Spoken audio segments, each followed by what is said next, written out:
What are the most important lessons you could learn about getting in shape you would get from 90-year-olds who are in a mall? We're going to find out why that may be true and much, much more in today's episode of the Movement Podcast, the podcast for people who want to know the truth about what it takes to have a happy, healthy, strong body, starting with the feet first, because those things are your foundation. We're going to break through the propaganda, the mythology, sometimes the outright lies that people tell you about what it takes to run or walk or hike or play or lift or do CrossFit or yoga, whatever it is you like to do, and to do that enjoyably and efficiently. And did I mention enjoyably? Because that's the most important part. If you're not having fun, do something different till you are. I'm Stephen Sashin, your host of the Movement Podcast. Before we jump in with today's guest, let me just remind you, if you want to find out more about what we're doing, go to www.jointhemovementmovement.com. You'll find previous episodes. You'll find all the different ways you can interact with us and get the podcasts.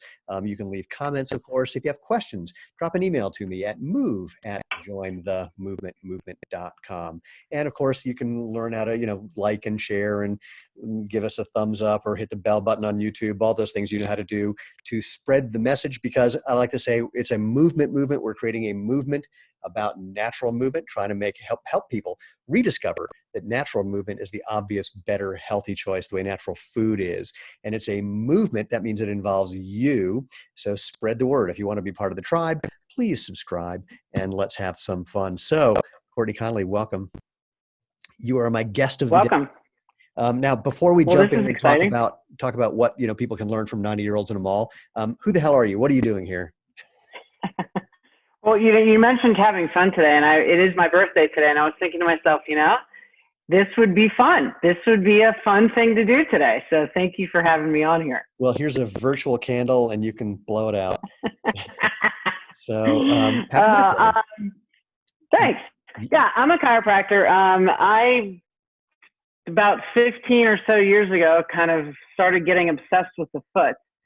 And that's how all this started. I moved out to Colorado about 10 years ago and started a couple practices out here. And just like you said, we are in the business of natural movement and getting people to move as efficiently as possible. So that's kind of our goal out here. So I want to back up to your getting in touch with the foot thing. So what happened? What was going on? What led to the discovery you had, and what did you discover? And then how did that change things? Yeah. Pretty interesting. When we were in school, in chiropractic school in Chicago, I had one semester of foot biomechanics, like a half a semester. That's more than many. You know that, right? Right. And I'm sitting there going, this doesn't seem right. But luckily, the guy that taught the course was very, very smart and was very passionate about the foot itself. So my professor at school was Dr. Sean Allen, who's one of the Gait guys.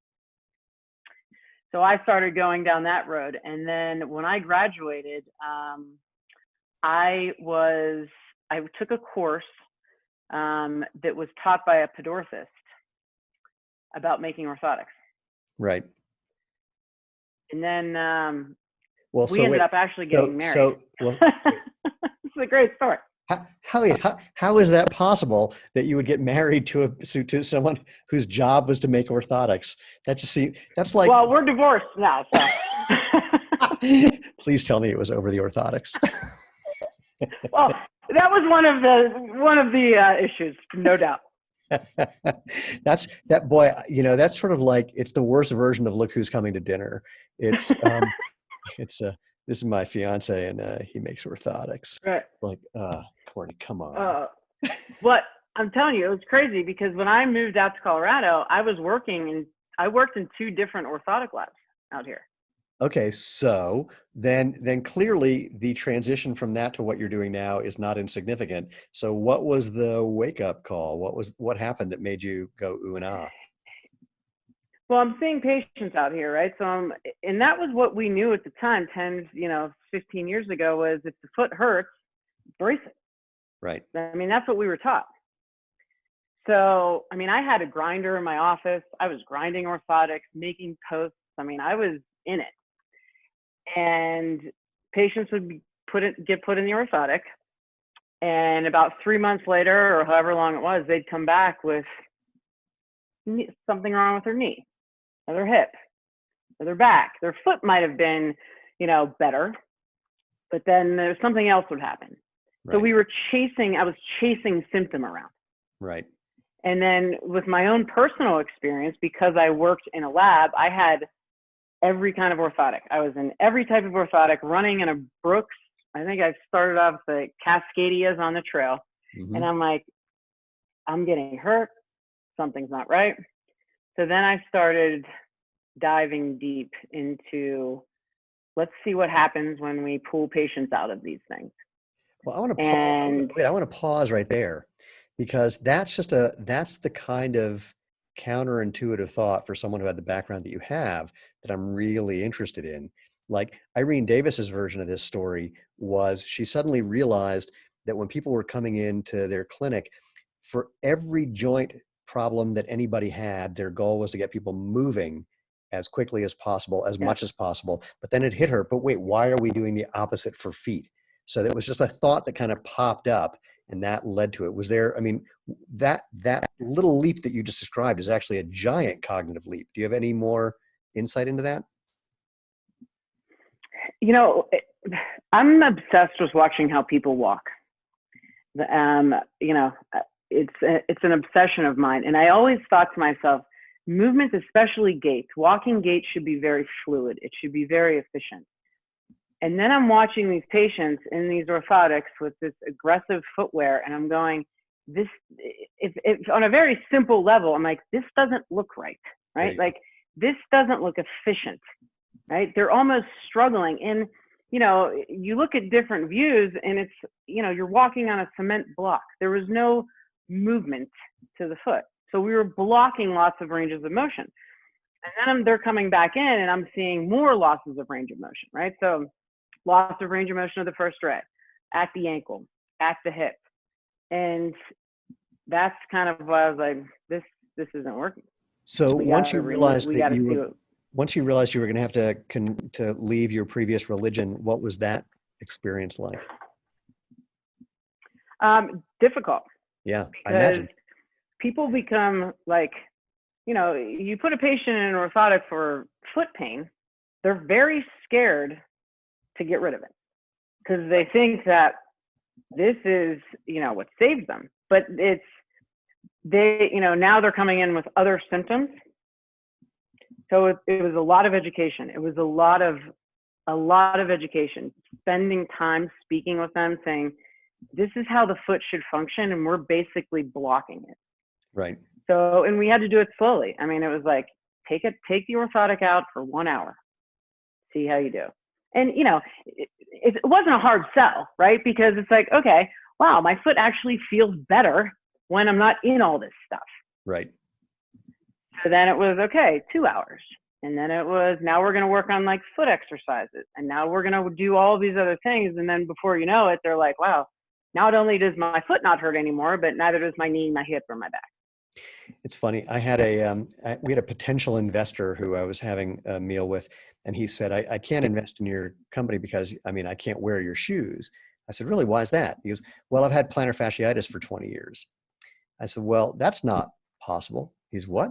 I said, you can't have an inflammation, an itis, for 20 years. That doesn't happen. Right. Something else going on. He goes, Right. well, you know, it's funny. You mentioned it. It went away for about 1.5 years. I went, okay, I know what happened. He goes, what? I said, here's what happened. 20 years ago, some idiot doctor told you plantar fasciitis and put you in an orthotic. What'd you pay for it? $500? He goes, oh no, $1,500. I saw a really, really good guy. Best in the business. Yeah, that's right. So you had a guy who ripped you off to the tune of $1,500. And what was really going on, you didn't have plantar fasciitis. You probably had just tight calves that were pulling on your plantar fascia. And I say that because you can't have that kind of pain just disappear overnight unless it's something like, you know, tight calves that are pulling on it. And then it came back overnight. Same thing. That just doesn't happen like that. So, but you've been convinced. I said, how are you just walking barefoot? He goes, are you kidding? I can't walk barefoot. I have wood floors in my house. I went, oh my God. All right. I said, dude, yeah. I can give you some exercises to do where in, you know, maybe 6 weeks, 8 weeks tops, you'll be able to walk barefoot in your house. Won't be a problem. And if you want to keep going, in maybe like 6 months, I could have you running a 5K barefoot. And he looks at me like I'm crazy. And I said, dude, just because I look like this doesn't mean I'm wrong. and right. you know, No doubt. But he was like you were saying, terrified, and just wasn't even, I mean, literally never does anything in his bare feet, which just blew me away. And I'm sure you were dealing with people who were like that, and to pun intended, walk them through this thought process to try something new. I mean, I can't even imagine what that would be like as a practitioner. Yeah, and I think rehabilitation has changed so much over the years. For some reason, it's been stalled at the foot.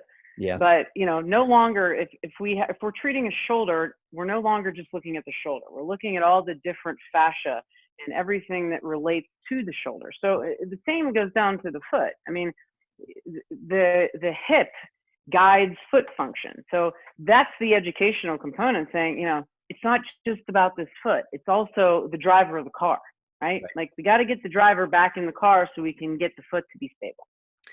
So, okay, so you started to make this transition. Tell me more about how, well, actually, let's back up to the teaser that we had of that people might be able to learn more about fitness from 90-year-olds in a mall than anywhere else. And if they haven't figured out why I say that, it has to do with walking. So you have, and since walking is your thing, what more can you tell people about the value and benefits of walking, whether they're barefoot, in shoes, in some minimalist shoe, in sandals, and stilts, and pogo sticks, whatever else you can think of? I mean, I think it comes down to fascial efficiency, right? Can we take advantage of the free energy that's provided, right? So, and when I teach my courses, I always give them the example of if you bend your middle finger back and you let it go, it just kind of pops up. You didn't have to activate your finger flexors to lift your finger. If we get our ranges of motion into their full range, then that walking becomes very efficient. It's very spring-like. It's free kinetic energy, right? But if we're blocking these ranges of motion with, a heel or something that's preventing taking advantage of stretching the fascia and then allowing it to recoil, then walking becomes an effort. And, when I watch someone walk and it looks like, I almost want to be like, oh, it looks painful to me. Right. And it shouldn't be painful. Walking should be efficient. And frankly, we should be able to do it for very long periods of time. It's funny. I don't know if I talked about this on the podcast, but the idea of, doing it for a very long period of time, there's all if you present some idea of how people should be able to move, they'll often, and especially if you give them an example from some other culture, they have these very entertaining arguments. So my favorite thing is I say, well, if we think about walking, we think about people in Africa typically who are walking for miles and miles and miles and miles to get food or to get to school, whatever it is, often barefoot. If you think about running, we talk about the Tarahumara Indians in Mexico and how they run in sandals for hundreds of miles at a time if they want to, up until their 70s, 80s, beyond. People will say, yeah, but they grew up that way. I can't do that. I go, okay, well, those shoes that you just bought, those big, thick, padded shoes, why'd you buy those? Well, that Kenyan marathoner, I mean, he was wearing them and he set a personal best. So, I mean, they've got to be. Yeah. But wait, you just said that you didn't grow up like the Tarahumara, so you can't do what they did. Well, guess what? You didn't grow up like that 105-pound Kenyan guy who runs at almost 13 miles an hour either. So why are you using the opposite logic in the same situation to talk yourself out of something possible and into something that's completely irrelevant because you're not that guy, and people's brains explode. Yeah, whenever I hear that I can't do this because I've never done that before, I literally give them my 5-minute spiel on neuroplasticity. Let me hear it. Let's hear it. The brain can change, and that's my hope for all my patients that are in chronic pain, for people who have suffered for very long periods of time, is that the brain's plastic. So if we feed it novel stimulus, if we keep giving it new sensory information, then motor output changes. So it's never too late. It's never too, you're not so far down the road where you're just screwed, right? You're never screwed. You can always change movement patterns. It just takes repetition. Human brains love repetition. So we just have to feed.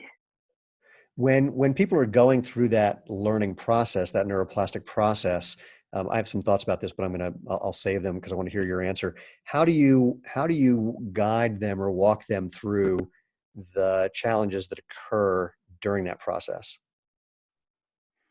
You know, I think people are afraid of pain, you know, and Yeah. I tell them it's okay to be uncomfortable. Like, you got to be a little uncomfortable to get comfortable. So, you know, as we're walking them through this, I'm like, pay attention to how you feel during you take your orthotic out, right? Or you're walking barefoot, then that evening, and then the next morning. And they're like, well, that was a little uncomfortable. I'm like, that's okay, right?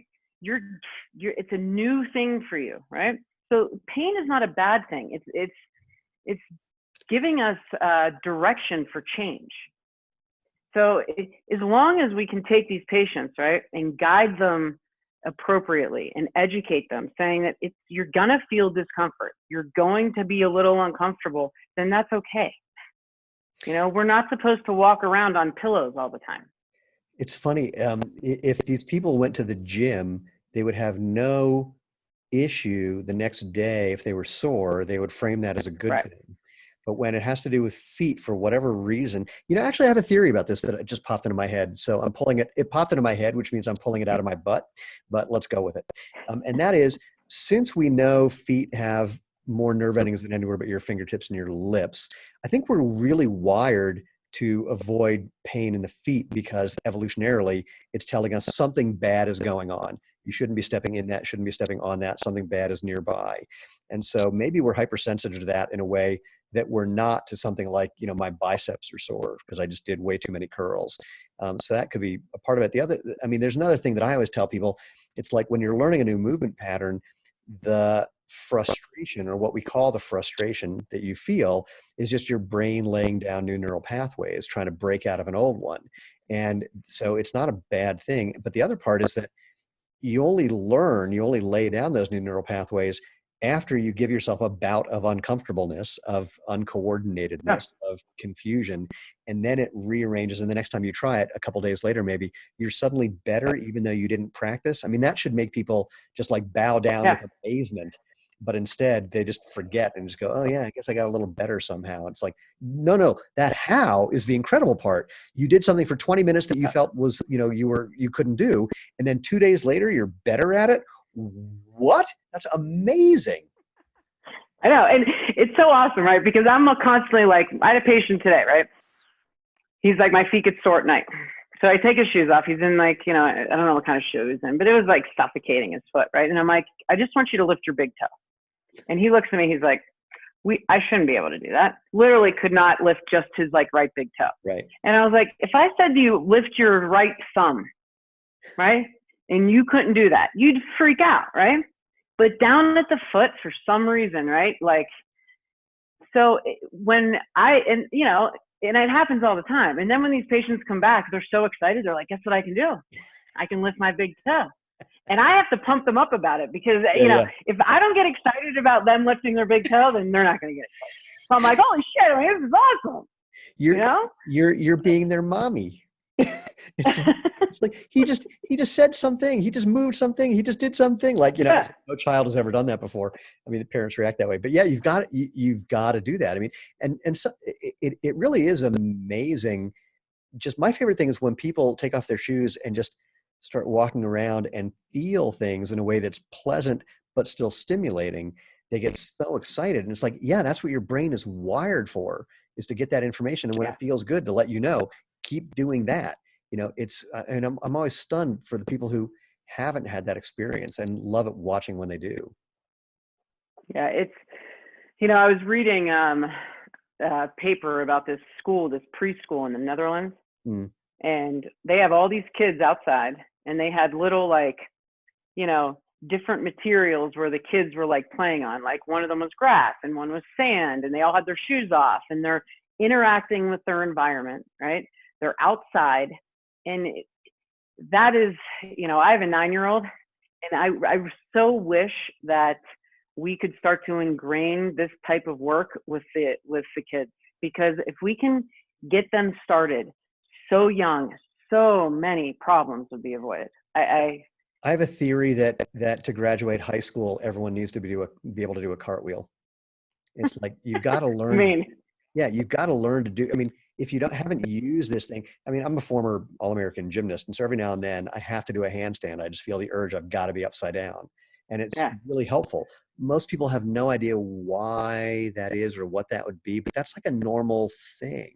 I mean, you watch kids, they'll hang upside down from monkey bars, and, then we somehow lose that and forget how good it can feel to do all these, unusual movements and feel all these different things. Yeah. I mean, movement variability is what, our brains are the biggest as a species, not because we're the smartest, frankly. It's because we have the most movement variability. We can push, pull, jump, run, and when you start taking away these different movement patterns, neurologically, I think we get a loss. I think you're totally right. To be able to do all that stuff. Well, back to the whole neuroplasticity and just feeling things. There's a book called The Brain That Changes Itself, and a guy named Dr. Mike Merzenich talks about brain rewiring and brain de-differentiating. So, we know that different parts of your brain are wired to do different things. If you don't let them do those different things, those brain sections basically kind of, they don't physically fuse, but they may as well be. So like, you tape your first two fingers together, and after a little while, according to your brain, you've only got one finger there. And so, but if you untape it and just give yourself the right stimulation, your brain's like, oh, thank God, that's what I'm wired for, is to do them separately. And I think you're right that there's a lot of movement patterns that we're built for that we, for whatever reason, don't have the opportunity to do, or there's no social support, or other people aren't doing it. I think about this every night. At the end, after Lane and I are done working, we go home, I make some dinner, or buy some dinner, but I've been making more lately thanks to COVID. And then we'll often go upstairs and turn on the TV, and I sit on the floor a lot. And almost every time that I do it, I think, growing up, I never saw anyone do this. I mean, and I'll tell you, we talk about this in one of our courses too. There was a Brazilian research study, right, that looked at, I think it was ages like 51 to 80, right? And you got 5 points for sitting down on the floor, and then another 5 points standing back up, right? So I think there were like 2,000 people that went through this study, and you lost a point if you had to touch a chair to get on the floor. And the people with the lowest test scores ended up dying earlier, right? So it was basically a research study saying that movement predicts longevity. There's another one of those. Sorry, go ahead. Just that, I think it's a good, to be able to stand up and sit on the floor takes ankle mobility, hip mobility, core stability. And by core, I mean head to toe, right? You got to have control. And a lot of people can't do that. They can't. Why would they sit on the floor? Because they can't, right? There's another study that came from someone at Duke that had a correlation between elderly people and the speed that they walked and mortality. And I wish I could remember the number, but it was something like, if their natural walking speed was under 2 miles an hour, they had a very high chance of dying within 5 years. I mean, I'm not getting the numbers right, but that's the gist of it. And whenever I see people who are walking in super slow motion, oh man, it just terrifies me. And of course, I don't want to tell them, hey, you're going to die soon, because they don't like that, apparently. Yeah, right. Yeah. And that's it brings up such a good point, because that's one of the cues, one of the easiest gait cues I'll give my patients is to take a metronome, and they're going to listen to the metronome so that they can pick up their pace. You want about 120 steps per minute, right? Love it. And the patients who are in pain will walk slower. And we know that most symptoms happen in stance phase, right? Or in the closed chain, right? So why would I want to spend more contact time here? So just by picking up the pace, right, you're going to move through the gait cycle a little quicker. You're not going to spend as much time in a phase where you're going to feel pain, if you will. But that metronome is great. I'll have them for 5 minutes. I want every step you're going to listen to it, and then it speeds them up a little bit. Clever. And then all of a sudden, wow, my back doesn't hurt. I'm like, yeah, because you're not putting so much force on it. Yeah. Right. It doesn't have to be difficult. I think the easier we can simplify this for people, the better outcomes we're going to get. I want to ask you something. Talking about the whole idea I don't remember what the phrase you used about using the fascial system and the free energy that we get from that. One of the things that I've marveled at lately is, of course, when you have a higher heeled shoe, you're not letting your Achilles work properly and be the spring or shock absorber that it's designed to be. I've been noticing a bunch of runners on the track lately who are midfoot or forefoot runners, and they're still wearing big, high heeled padded shoes. And so it's not letting them use their Achilles at all. And I keep thinking, and every now and then I see one who doesn't even touch his heel, and I'm going, why are you even bothering to wear that shoe? Because it's not letting you do anything natural. And you're not even using that shoe for the reason it's used, which is basically to try and support, being an overstriding heel striking person. So the whole thing is very interesting that they're still buying shoes that don't let their body do what it's supposed to, even if they're already not letting, even if they're already doing the right thing, but now they're getting something that's getting in the way of doing the right thing. Can you say anything about Achilles-y stuff? And I'm going to do two questions at once because they're in my head, and if I don't say it, I'll forget. And also, you talked about moving up the chain. Can you talk about your experience with just the relationship between glutes and walking well? So, people always want to, if they have any type of foot pain, they want to put all this cushion underneath the foot, right? And I always tell them the calcaneal fat pad is the best cushion you could get. It dissipates I think the numbers are 17 to 19% of force when you hit the actual fat pad on your heel. So, it is true, if you don't use it, you'll lose it. So when you take a heel to toe drop shoe, right, and you shorten the posterior compartment, you're altering the mechanics. Right. So with our runners, if you want to heel strike, midfoot strike, forefoot strike, all you're doing is changing force, right? Right. So if I'm a midfoot or forefoot striker, you're going to put more load through the plantar fascia and through the calf. If you're a heel striker, you put more load through the knee and because there's more ground reaction force, right? Right. So more importantly with these guys, it's not necessarily how the foot is striking, but where the foot is striking. Yep. So we want that foot to be as close to the center of mass as possible, right?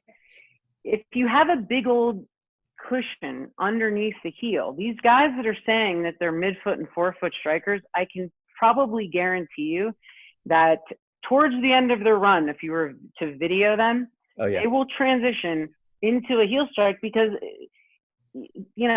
they can't feel it, right? You have this, there's a reason why you got all that cush there. Right. Because when you heel strike, you can't feel it. Yep. And if you don't have that cushion there, you're not going to feel it. You're going to keep the foot closer to your center of mass, and then you become efficient there. So, that's such a good point about people. All my runners get so excited about foot strike instead of kind of where the foot is striking. Oh, I'll never forget. This was maybe 8 or 9 years ago, soon after we started Zero Shoes. And Lane and I had a tent up at the Boulder Creek Fest. And at that time, all we had was our do-it-yourself kit. So I made a pair of sandals for somebody, and we went for a little run. And so we're running next to each other. And she did something that I never thought to do in a million years, never saw anyone do before, and never occurred to me. So she's overstriding, she's reaching her foot way out in front of her, and then just pointing her toes, plantar flexing. So she's basically kind of prancing as she ran. And I after 3 strides, I went, what are you doing? She says, well, I heard you're supposed to land on your forefoot. I said, yeah, not like that. It's supposed to happen naturally because you're putting your foot underneath you. And it had never occurred to me that somebody would take that idea and do that. It's sort of like, back talking about Dr. Irene Davis again, she was telling me how she did an experiment with people where she put them on a force plate treadmill and said, I just want you to run, and I want you to keep the amount of force that you're using when you hit the ground below this line that's basically on a computer screen in front of them. And I said, let me guess what happened. She goes, what? I said, they started running like Groucho Marx, walking fast. She goes, yeah, that's exactly what they did. How'd you know? I said, because I've seen it so many times. People, you can reduce the amount of force by doing crazy, weird things that no runner would ever think of, because it works. And it's more natural to keep putting your foot way in front of you and then point your toes and kind of just try to catch the ground like Groucho Marx than it is to make a bigger alteration of your gait.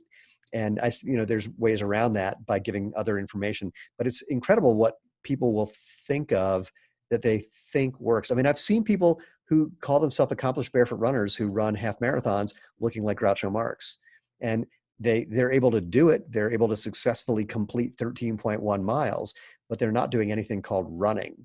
And by the way, when you point that out to them, they don't like it. I mean, I videotape people run their running gaits all day long, right? Yeah. And myself included in this, right?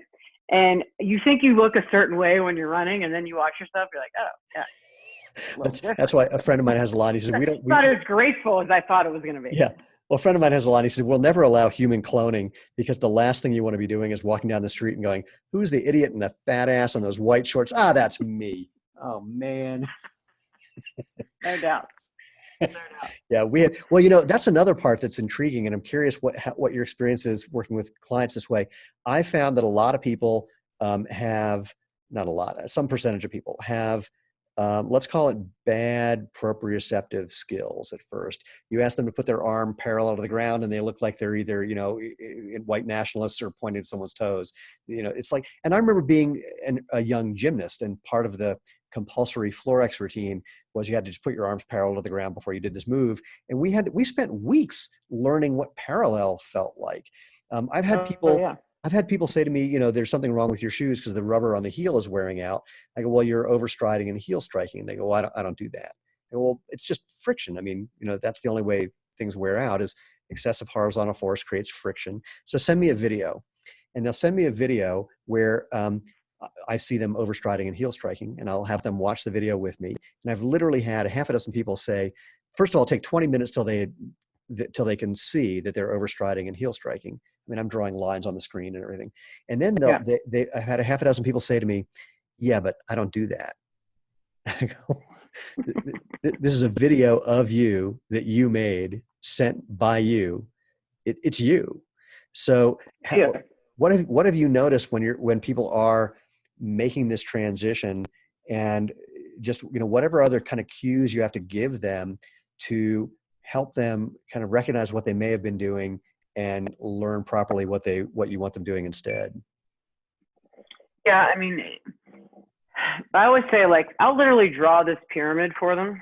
And at the top of the pyramid is subconscious dysfunction, right? So people don't know how they're moving, right? And I always say compensation is a good thing until it no longer is, right? So the next phase of the pyramid is conscious dysfunction. So people need to become aware of their dysfunctional, movement patterns if in fact they are having a role in their symptom, for example. I mean, I don't think, we're all not going to walk the same and do all the same things. And right. But from a biomechanics stand, if it is something that is correlating to their symptom, then they need to be aware of that, right? The next stage of that pyramid is conscious function. So that's when we start giving them cues. Simple things like, out in Colorado, if it's arm swing, for example, and it's not, like I just had the patient this morning where she was literally, and she was a Olympic athlete from, where the hell is she from? I forget, but so she literally wasn't swinging her left arm, right? So it looked like she was like, running like, with zero arm swing on the left. Yeah.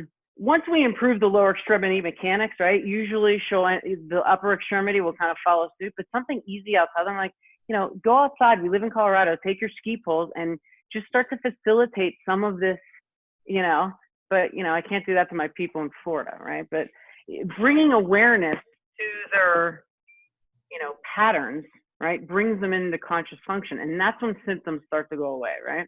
But the idea is for her not to walk around with ski poles all the time. Right. So the last, layer of this is subconscious function. That they've retrained the pattern so many times, fed it so much repetition that now she can improve her movement pattern. Her pain's going away, and she's not coming in my office for some other issue. You'll I think get a kick out of knowing that my undergraduate research as a cognitive psychology person was cognitive aspects of motor skill acquisition, and I came up with a whole map for how that process happens. But I want to back up to step 2 in the pyramid, the subconscious what was decompensation? What was the phrase you used? So subconscious dysfunction, and then it goes to conscious dysfunction. So they start to become aware of what they're doing. Yeah, I want to back up to before that one. Well, actually, to becoming aware of what they're doing. What do you do to help people bring to awareness these non-conscious dysfunctional patterns, if anything, or do you just move to the next phase? A lot of it is visual, right? So we'll record things, right? So that they can start to see how they're moving. I have a bunch of like mirrors in my office where, like, you know, once you bring it to their awareness, they're like, oh yeah, that is how I am only loading, you know, my right foot. That's such a good, I always ask my patients, one of the first questions I'll ask them when they're standing in front of me is, where do you feel load on your feet? Barefoot, right? Because we should feel pretty centered. Like that foot should be the most stable thing we're standing on, right? Like there should be nice forefoot splay. The foot should be solid. And then I don't think most people have ever thought about where they feel tension when they're standing. And then they will literally tell you what is wrong. I always say, if you listen to your patient, they'll tell you what's wrong. If you listen to them long enough, they'll tell you how to fix them. Because, nice. You know, they'll be like, oh, I feel like I'm loading my big toe on my left side more. And I'll be like, where's all your pain? Oh, my big toe on my left side.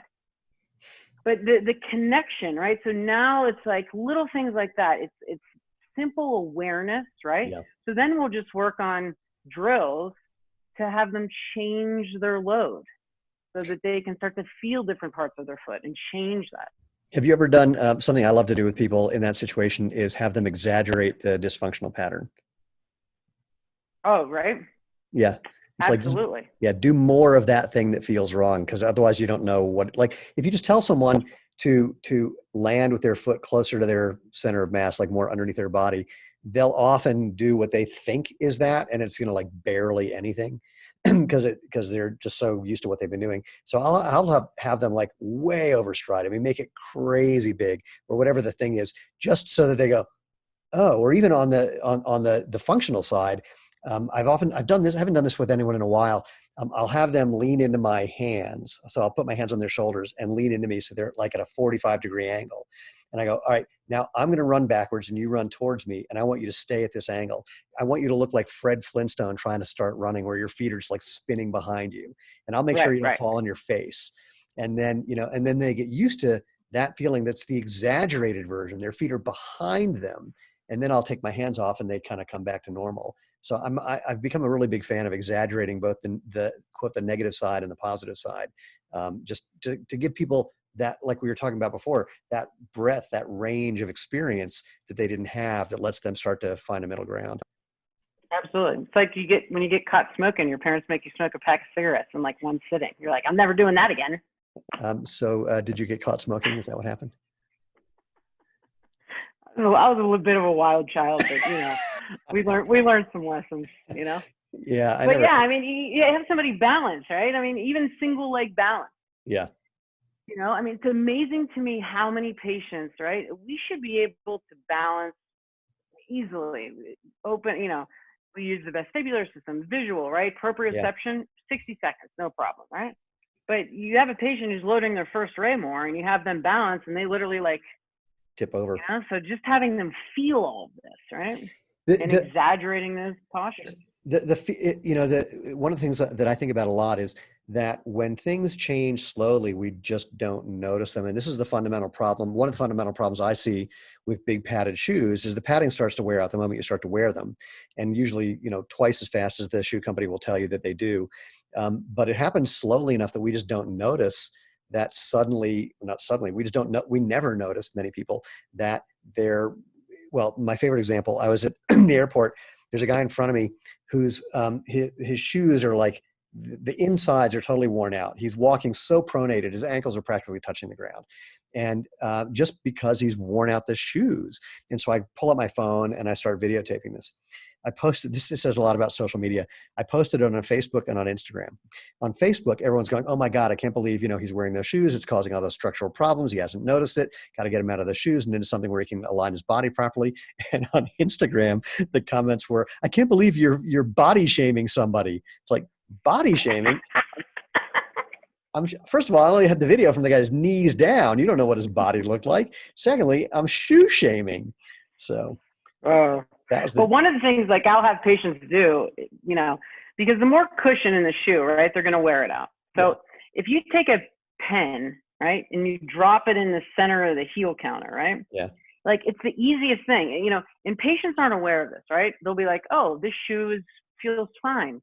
And I'll put it in the heel counter, and then the thing will be like this. And I'm like, "You see what's happened here?"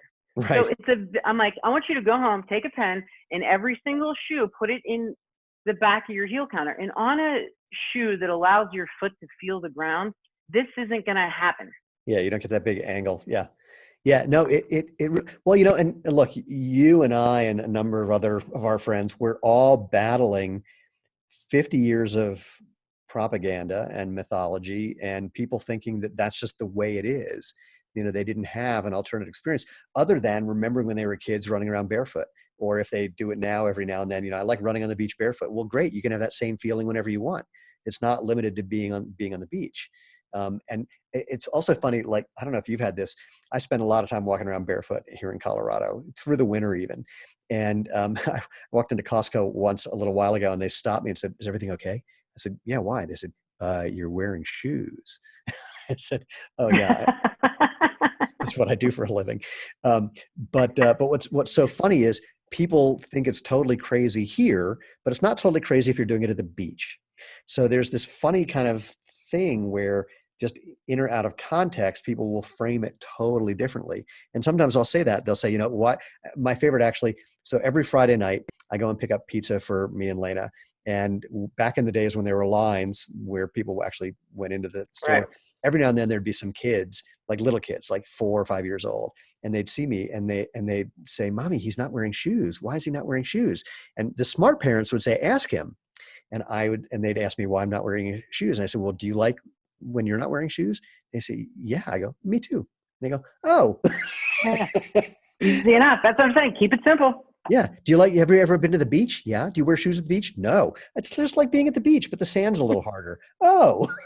I mean, you watch any kid in the world, the first thing they do is take their shoes off because their little brains are going, "Let me feel," right?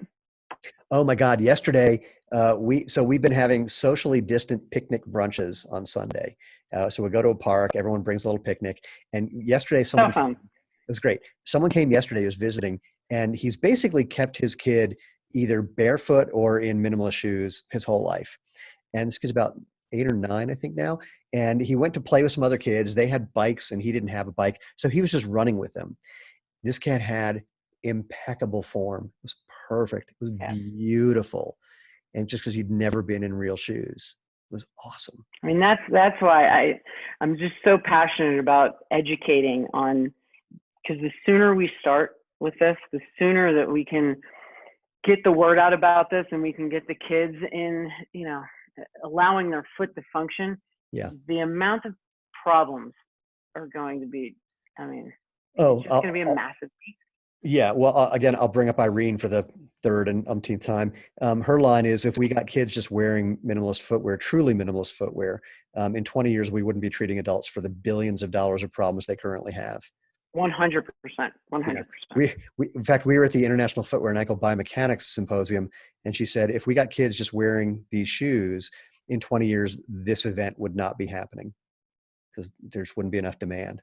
And it's totally true. I mean, this is why it's such an interesting thing. The challenge, of course, is that it's hard to get a 5-year-old to talk their parents into buying minimalist footwear for them. We have to start on the high end and get them hip to it, and get the parents hip to it, and then have them realize what they're doing to their children or what they can do to help their children.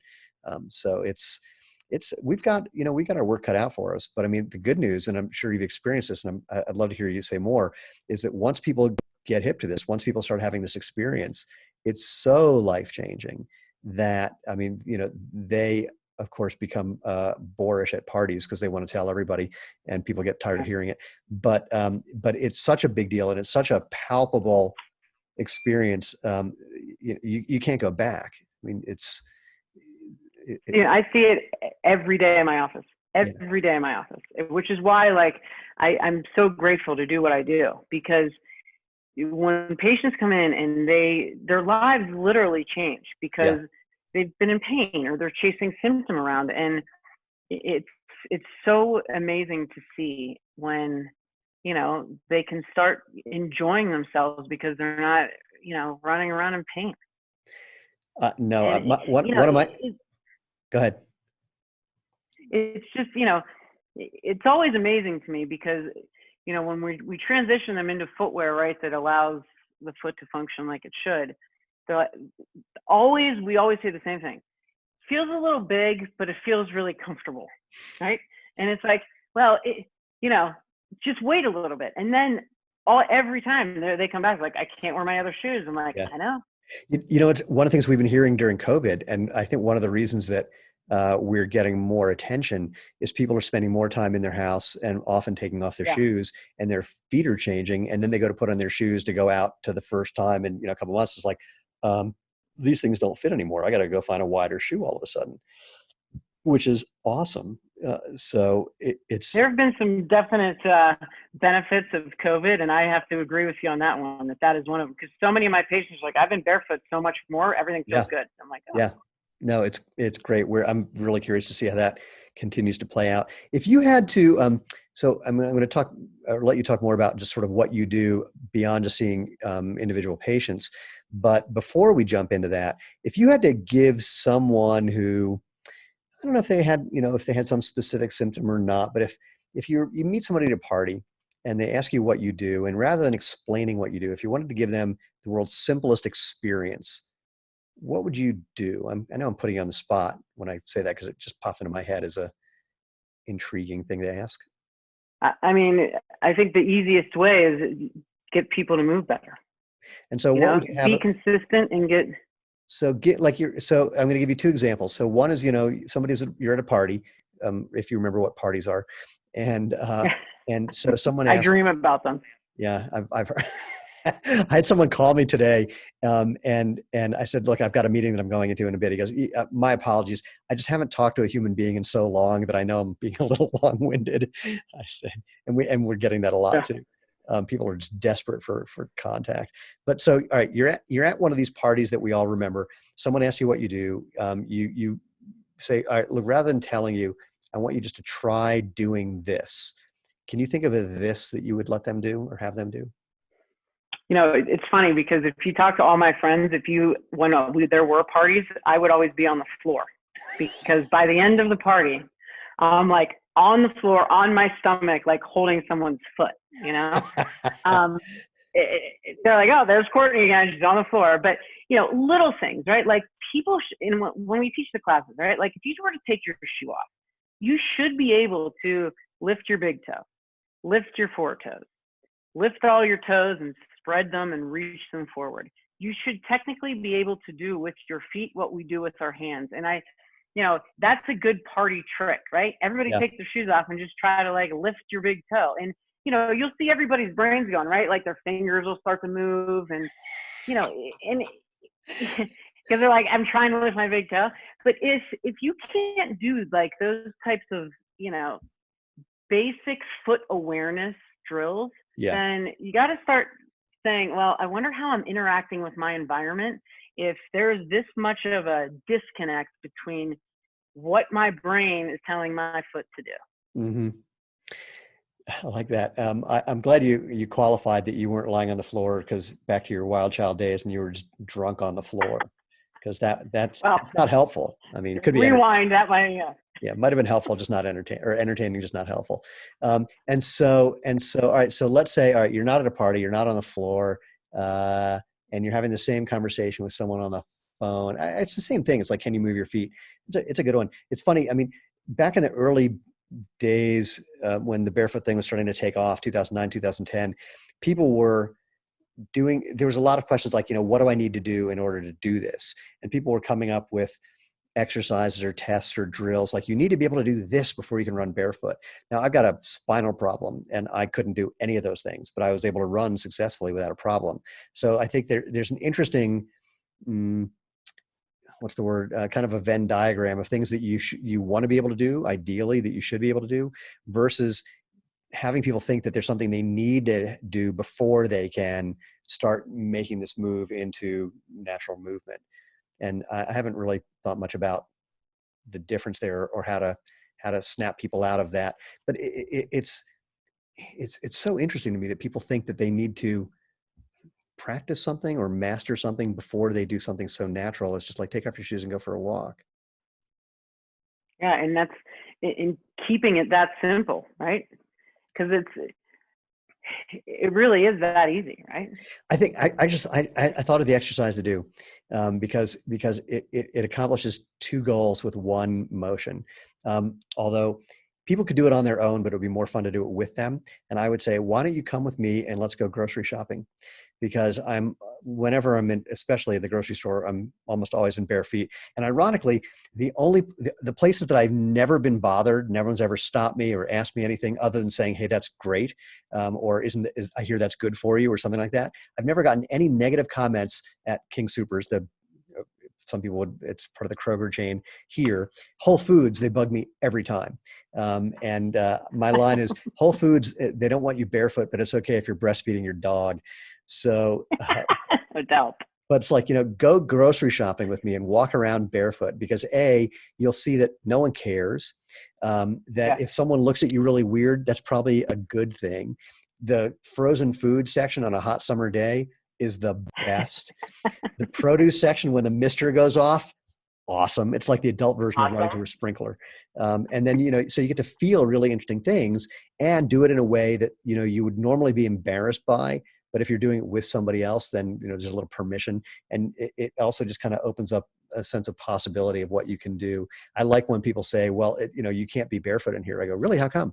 They go, well, it's a health code violation. They go, no, there's actually no health code that says you can't be barefoot in a store like this. As an employee, you can't, but as a customer, you can totally do that. Oh, well, it's an insurance thing. No insurance thing. Oh, well, it's against the law. No, not against the law. Here's a letter from the Secretary of State saying totally legal in all 50 states. So I like kind of blowing people's mind and giving them that they get giddy. Because they just didn't know it was possible, which is terribly entertaining. What a great world that would be if we could just all walk, right? You walk into King Soopers one day and everybody's like, well, Courtney, I was going to say, that is the world. We can do it now with everybody doing it. That's not going to happen. I actually, you know what? I had my second very serious barefoot injury 8 days ago. And it was actually the exact same time, my first serious barefoot injury. I stubbed my toe. That was it. Yeah, that's it. 12 years. That's the only thing. I just wasn't paying attention, hit a rock. No big deal. Yeah. Band-Aid, couple of days. Yeah, right. Now you might live off of that one. Happens sometimes. People get all freaked out. It's like, and that's the other one I like too. It's like, I got this little injury. I stepped on something. I stubbed my toe. It's like, I would take that any day over all the problems that I had when I was wearing big, thick padded shoes. It's like, whatever. Shit happens. I know. It's, I'm always looking at too, like the calluses that are on people's feet. Right. Yeah. And it's a window to their mechanics, right? And then they want to go and like get these things shaved off. I'm like, listen, can you just leave it? Can you just leave it there? So say more about, there's a reason that's there. Yeah, wait, I want you to say more about that, because that's one of the big misconceptions people have, is that when you go barefoot, you're supposed to, not only will you, but you're supposed to have big, some big callus pad. And I want to hear how you respond to that. Well, when I look at someone's foot and I see these callus patterns, right? Everybody's foot's going to look different. And just because there's this callus pattern on the bottom of the foot doesn't mean there's anything wrong there. That's how your body is responding to force. Yep. So yes, it can be a window to an alteration in the mechanics, but if those calluses are there, then they're there for a reason. And, you don't want to be messing around with changing what your body is doing to adapt to stress. So, I mean, I don't, like, in the summer, you know, I see patients, like some of my patients, they've been walking around barefoot more, and they got their calluses, and I'm like, you do me a favor, don't go get a pedicure right now, because this is looking pretty, right? Like, and I like that stuff. Well, I would say that, I mean, it's sort of like when people look at the wear pattern on a shoe, it's giving you some information. I always remind people it's totally optional. If you talk to any really accomplished barefoot runner, I've never met one who has calluses, and because we're just not applying force in that way. So if you're applying force in that way, it's going to tell you something. This is like Lena's line. She says, you know, our shoes are training devices. They're going to tell you what you are doing. And if you pay attention, it will change what you're doing. Like if somebody says to me, what are the ones that I get? I had this the other day. Someone said they had gotten a pair of our shoes. They took the insole out. They felt like it was a little difficult for them. They had some sort of pain. I can't remember what it was. And I said, in both feet or one foot? She goes, oh, just one. I said, oh, that's my favorite thing. I love it when you get injured on one side. Yeah. She's like, what? I said, oh, because that's telling you that the other side is doing it right. So pay attention to the good side. Right. Happens. Like, huh. Yeah, and I think it's such a good indicator, right, of improving function. Yeah. So you have these callus patterns, right? And then you continue to do what we're doing, strengthen the foot, strengthen the hip mechanics, right? And then the callus patterns change. Or like in our office, we do footprints. Like we'll have them walk across this like old school ink pad, right? And, you know, they walk across it the first time, you see all these like increased marks on the pad, right? And then as they start working, like that stuff changes, right? And then I'm like, go home, you're going to hang this print on your refrigerator and you're going to look at it, right? And then 3 months later, you're going to hang this one up there, right? So you can see the improve in function, right? Yeah. And nothing gets me more excited about that. I had a little kid I was treating with Down syndrome, and he was 3 years old, and they were concerned that his feet were pronating. Right. Okay. Bigger quotes. Yeah. Okay? So they put this little kid in an AFO that had it was a brace on the back, right? And then it stopped at his midfoot. Oh, geez. So they got this little kid, right? Sensory issues to begin with. Now they're pitching him forward in this AFO, and his mom's like, he just doesn't look comfortable when he's walking. I'm like, yeah, I know. Glad you noticed. So we printed up his foot, and we got him out of the brace, and we started doing all this little sensory work with him. And like, 6 months later, we printed him again, and you could start to see, his foot start to splay a little bit. And I swear it like hits me home every time because, right. It's change is possible. And if you just allow and give the system what it needs, you'll see it. It's the biggest regret that I have is that I didn't take a photo of what my footprint looked like stepping out of a pool or a hot tub before I started this 12, 13 years ago. Because it looked like an oval with, little dots. And then some, not even very long, maybe 6 months later, I got out of the hot tub and it's like, what the hell? That's a footprint, which I'd never had my entire life. And we have stories of that all the time. And unfortunately, I haven't met anyone yet who has had the wherewithal to take a photo of that first, and then 6 months or a year later to see or however many months later, because it's different for everybody. But that would be. But I love that you're tracking that. What I love, what I hear that you're doing, that I just absolutely adore, is just it's so much about giving people the feedback to let the body do what's natural once they have that information. It's awesome. Oh yeah. It is. It's getting the education component is huge, right? Yeah. And then we get the feedback from the patients, and it's why I do what I do. Lena's line is, the footwear industry is a few $100 billion a year, which means there's no reason to start another shoe company unless what you do changes people's lives. And if it weren't for the thousands of emails and phone calls and reviews and testimonials that we get constantly, this is a really tough row to hoe. There's no reason to do this same thing. So, I mean, we're ridiculously grateful. But anyway, speaking of grateful, I'm so grateful we got to have this conversation. It's long overdue. Yeah, me too. Especially because you're my damn neighbor practically. And But it's like, they're the outdoor retailer trade show. It's one of my favorite things because there's all these people that I would see at the trade show who live within a stone's throw of me that I never see except at a trade show, which is very entertaining. But now that's not happening, so I never see them at all. If human beings want to find out more about what you're up to and in any way participate with what you're doing, how would they do that? Our probably biggest way to reach us is through Instagram. So at Gait Happens. Gait Happens. Yep. In the same way that people spell barefoot, BEAR sometimes, I don't want them to go to GATE Happens. Yeah. Because I don't know what, have you looked to see what's at GATE Happens? No, I have not. Oh, you gotta go look. But I might as soon as we hang up the phone. Yeah. You gotta find that out. That'd be great. So go to Gait Happens on Instagram. Anything else? Any other way? If not, that's cool. I just want people to be able to find you. Yeah, if anybody has any questions, gatehappens@gmail.com is also our my email address. And we have we just put together a Foot Health 101 course that is very intro to people learning about all of this stuff, and there's exercises on there, and awesome. Just a basic entry level to get your feet wet with some of this, and it's been helping a lot of people, so we're very grateful. Well, I would encourage them to check it out. So first of all, Courtney, thank you again. I hope people do reach out. I can't wait to hear what happens next. Well, once human beings are seeing each other, we'll have to go up your street, down my street, and meet somewhere in the middle and do something. And anyway, let me do the quick sign off, and then we'll chat some more off camera just for the fun of it. So first of all, for everybody else, thank you so much for being here. Obviously, if you have any questions for either of us, drop them in the appropriate place. gatehappens@gmail.com or move@jointhemovement.com for me.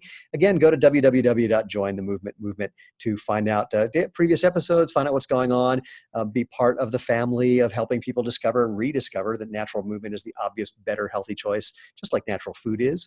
And again, like and share and give us a thumbs up and leave reviews and all those things that are helpful, just because if you want to be part of the tribe, like I say, please do subscribe. Most importantly, go out, have fun, live life feet first.